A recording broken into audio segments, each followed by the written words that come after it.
Hello and welcome to another episode of Talking Politics here at The Hindu with me, Nistula Hebbar, where we unpack the news making the headlines in domestic politics.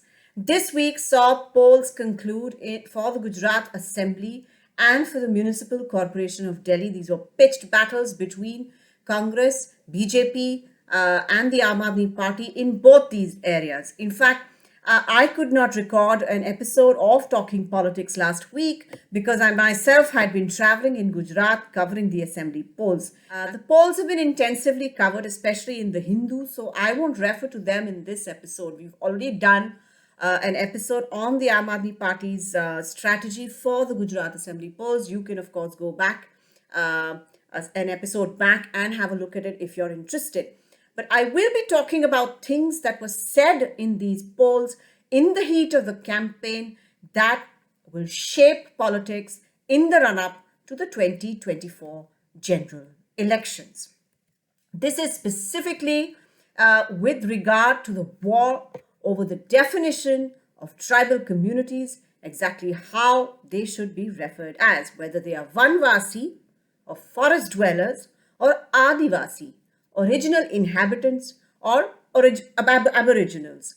This is a time in India where, for the first time in its independent history, the country has a tribal woman, President Draupadi Murmu, as the head of the republic.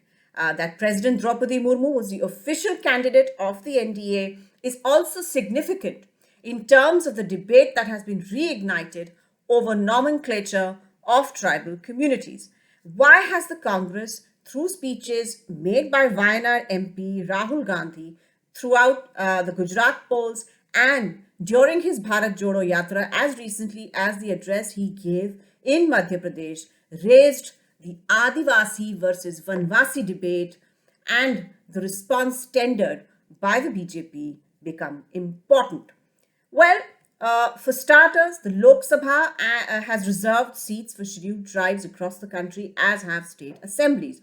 But most significantly, in states like Gujarat, Madhya Pradesh, Rajasthan, Chhattisgarh, and Jharkhand, and the Northeast, where the BJP and the Congress are competing strengths, the proportion of tribal population is significant. In Gujarat, 4 successive polls, the scheduled tribe seats have been evenly fought between the BJP and the Congress, with the latter holding on to its support base tightly. The majority of scheduled caste seats in Gujarat are on the border of Madhya Pradesh. Hence, you see this Adivasi versus Vanvasi debate has been raised by the Congress as soon as Rahul Gandhi enters the campaign trail in Gujarat and then moves on to Madhya Pradesh for his Madhya Pradesh leg of the Bharat Jodo Yatra. So in 2012 and 2017, there was a split between the Congress and the BJP in terms of the seats that they garnered in Gujarat's tribal belt. In 2012, the BJP won 15 seats while the Congress bagged 16. Now, remember, that was the election, the Gujarat Assembly election, where it was extremely clear that Prime Minister Narendra Modi, who was then contesting as the chief ministerial face, would go on to be the BJP's chief prime ministerial candidate. There was a lot of excitement about that particular issue, and the BJP, in fact, got a lot of seats, won that election fair and square, largely also because there was this feeling that he would be the next Prime Minister of India. In 2017, which was a hard-scrabble battle between the BJP and the Congress, where the Patidar issue had, the Patidar reservation issue had become a big issue, the GST, people were unhappy, traders in Gujarat were unhappy over the GST issues, etc. The 2017 elections saw that the BJP's tally dropped to 14, whereas the Congress performed better and won 17 seats.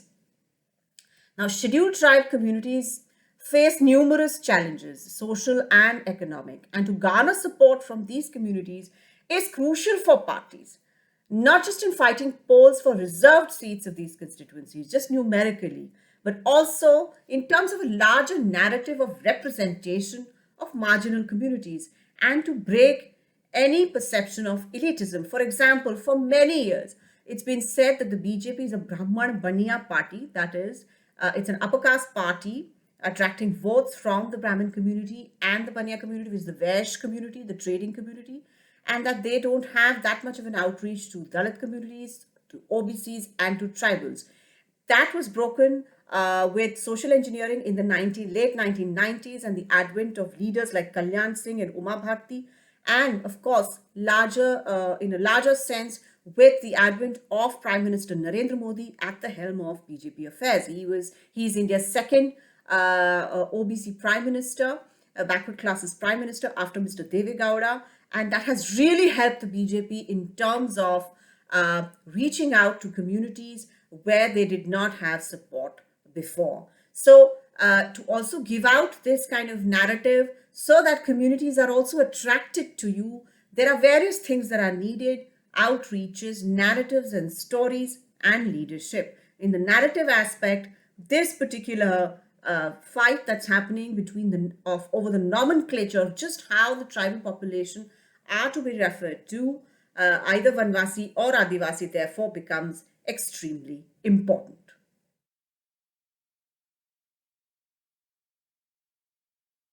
Now let's see what exactly was said by Rahul Gandhi, which kind of triggered off this whole debate anew. This is not a new debate, it's actually quite an old one, but it has restarted with these elections. So basically, Rahul Gandhi, in his campaign rally in Gujarat and later in Madhya Pradesh during the Bharat Jodo Yatra, made repeated references to a book that was shared with him when a child by his grandmother, late Prime Minister Indira Gandhi. It was called Tendu Ek Adivasi Ladka. He said that it was a pictorial book. He really liked it. He enjoyed looking through it. And it was given to him by Mrs. Gandhi, who told him that to understand India as a country and its civilizational heritage, etc., it was necessary to understand who the tribal communities were. He goes on to say that unlike the BJP and the RSS, he terms tribal communities as Adivasi, or original inhabitants, who were the original population that lived in India and who have, by virtue of that fact, in his opinion, the first right over land and resources here. He also alleged that the current government, by using the nomenclature Vanavasi, in fact, the RSS's tribal outreach organization is called the Vanvasi Kalyan Ashram, that they allegedly wanted to restrict tribal communities to forests alone and basically hand over the forest land to industrialists after that for setting up industries and on favorable terms to these industrialists, leaving out the tribal communities of those areas without any gains from that development. He basically said that Adivasis, whether they live in urban areas or they live basically cultivating land or any other way, are tribals, and that they basically have the first right over resources. They cannot be restricted to just forest dwellers alone. Now, these statements and the reference to late Mrs. Indira Gandhi is significant as it posits a narrative adversarially to the BJP and the Sangh Parivar, and also seeks to revive the support that Mrs. Gandhi used to enjoy and still does through memory among tribal communities. This is something that has been admitted even by my sources in the BJP and the RSS, that Mrs. Indira Gandhi is still a very strong sort of memory among tribal communities as somebody who enjoyed their support. Now, Prime Minister Narendra Modi was quick to respond to this speech, and he asked at a public rally in Gujarat why, despite this particular positioning by Mr. Rahul Gandhi, his party, the Congress, did not support the candidature of President Murmu during the presidential polls. She is the first tribal woman to be made president, with a reasonable shot at being made president at that time, because the ruling alliance had backed her. It could have been a broad-based sort of consensus candidature as a gesture to the tribal community that the entire political class wanted a tribal president there. And instead, the Congress propped up former Union Minister Yashwant Sinha, incidentally also from a tribal-dominated state like Jharkhand, but a non-tribal in that state, as the candidate to stand against Ms. Murmu. Now, Ms. Murmu's polls, in fact, saw much cross-voting across legislatures in her favor, and the Jharkhand Mukti Morcha, which is an alliance with the Congress in Jharkhand, runs a government with them, broke ranks with the UPA, and said that for the sake of supporting a tribal presidential candidate, they would be not voting with their alliance partner and would be voting for the NDA candidate. And President Murmu also got the support from the JMM. Now, this was a political response. In narrative terms, I spoke to the chairperson of the National Commission for Scheduled Tribes, Dr. Harsh Chauhan, over this issue, and I wrote about it in the Hindu as well. Now, according to him, the whole issue has become a political gimmick, as in it's being raised as a political gimmick, that it was dangerous to raise it at this time, and that it veered around the idea of certifying politically as to who was a Mool Nivasi or original inhabitant of this country and who was not, because that would give rise to yet another palaver, yet another series of conflicts, which the Sangh Parivar did not feel was okay. He said, and I quote, "This is a debate that is ongoing, and this attempt to bring closure to it in this manner is political.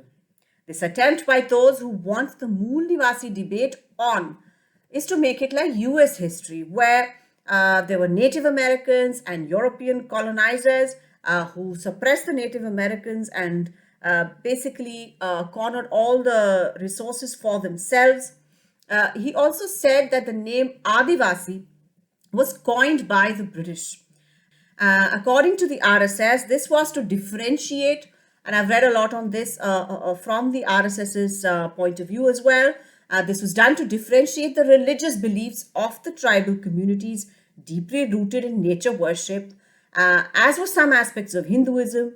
And basically, Hinduism also had some aspects of nature worship, ancestor worship, as did the tribal communities. And there were some consonances in their ways of worship, and that the British deliberately started this Adivasi slash Mool Nivasi debate to separate any kind of organic connection between the two ways of worship. And basically also Christian missionaries, and basically allow Christian missionaries to for a conversion project. Now, this is the RSS's point of view. The RSS insists that the term Vanvasi is present from India's history. It's also mentioned quite a lot in the Ramcharitmanas and has a history in Indian nomenclature.